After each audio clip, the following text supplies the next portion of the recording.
Paola Harris is a field researcher. Nobody in my family. Let me show you the this. altitude. Nobody in their right mind would ever do that.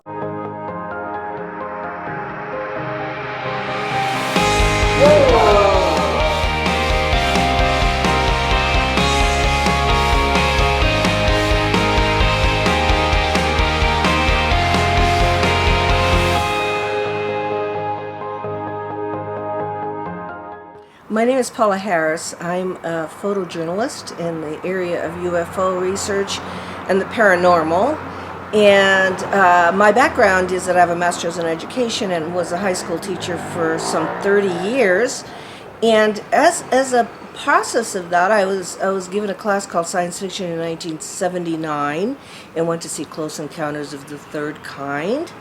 And there was something in that film that deeply moved me about contact at the last part of the film. So just curiosity-wise, I decided to see if this was real.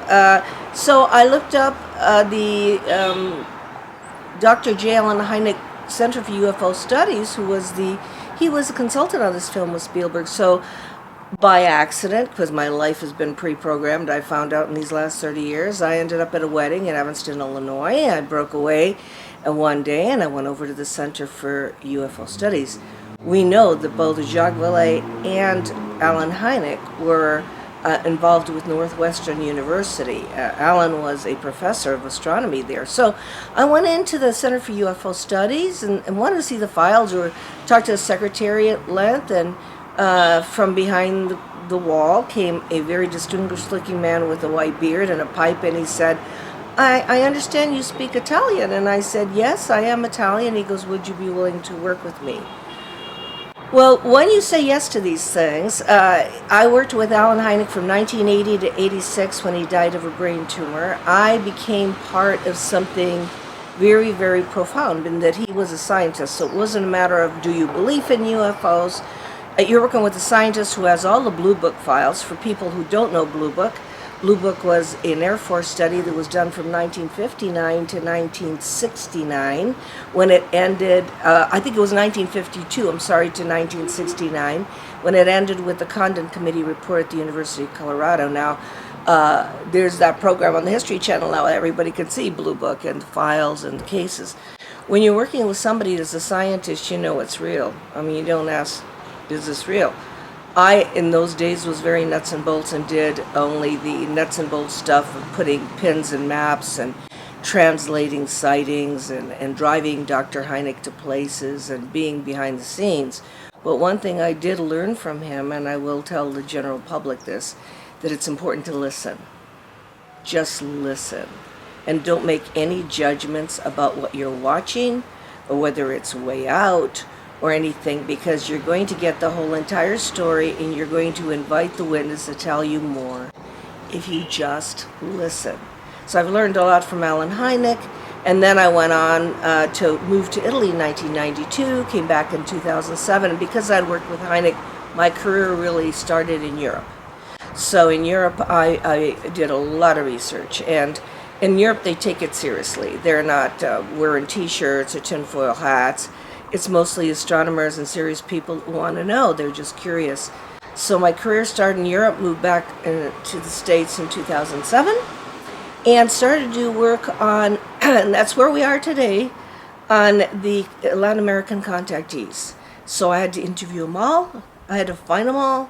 And thanks to Giorgio Piacenza, who has a little part in this film, that he was my interpreter because I don't speak Spanish.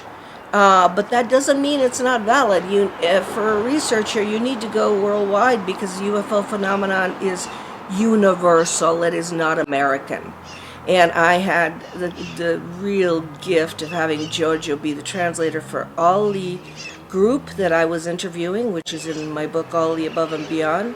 Sisto Paz, Wells, Luis Fernando, Enrique Villanueva. And then I came to Ricardo Gonzalez and Destiny, as it would have me, in the spot where it wanted me.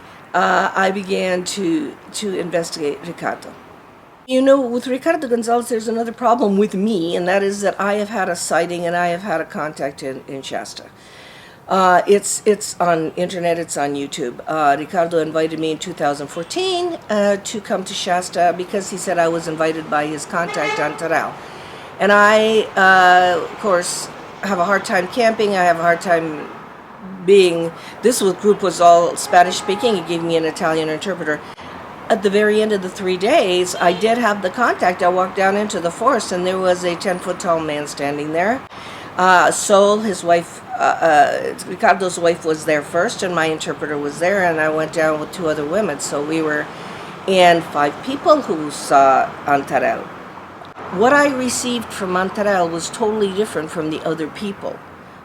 What I received from Antarel is I saw the man, he was physical, standing there, and I didn't have any idea what to do. And it's amazing because Ricardo's new book is called Protocols for Contact. Nobody ever told me what to do. And protocols means that there's some things you need to do. And I basically listened to him talk in a bullhorn type voice, which again I heard at Huascaran while I was filming. I heard the bullhorn voice. The language he was speaking in at the time was not Spanish, so I had a very confused feeling as to how I was to respond and so forth. But I will say that the last words he used were in English, and they were "thank you" like a robot, and robotic English. And so Ricardo told me that in 2014 he was thanking me for future work like today in 2019 that I am doing, helping to bring this story to the general public.